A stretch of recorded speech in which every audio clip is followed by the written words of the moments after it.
മ്യാൻമറിൽ 44 വയസ്സുള്ള father Donald മാർട്ടിനെ കൊലപ്പെടുത്തിയ കേസിൽ 9 പ്രതികൾക്ക് ശിക്ഷ വിധിച്ചു. 9 പേർക്ക് 20 വർഷം തടവ് ശിക്ഷ വിധിച്ചതായി വത്തിക്കാൻ വാർത്താ ഏജൻസിയായ ഫിദേസ് റിപ്പോർട്ട് ചെയ്തു. 2021 മുതൽ ആഭ്യന്തര യുദ്ധത്തിൽ അകപ്പെട്ട ഒരു രാജ്യത്തെ കൂടുതൽ ഞെട്ടിച്ച കുറ്റകൃത്യമാണിത്. 2025 ഫെബ്രുവരി 14 സാഗെയിങ് മേഖലയിലെ ഷോയ്ബോ ജില്ലയിലെ ഔർ ലേഡി ഓഫ് ലൂർദ് പള്ളിയുടെ കോമ്പൗണ്ടിൽ വെച്ചാണ് മണ്ഡലെ അതിരൂപതയിലെ പുരോഹിതനായ ഫാദർ ഡൊണാൾഡ് മാർട്ടിൻ കൊല്ലപ്പെട്ടത്.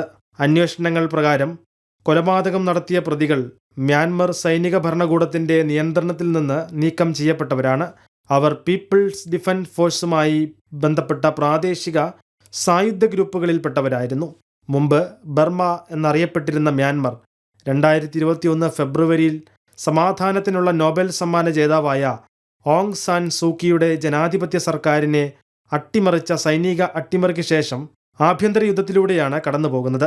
സൈനിക ഭരണകൂടം അധികാരം പിടിച്ചെടുത്തത് വൻ പ്രതിഷേധങ്ങൾക്കും രാജ്യത്തുടനീളം അക്രമത്തിനും കാരണമായി.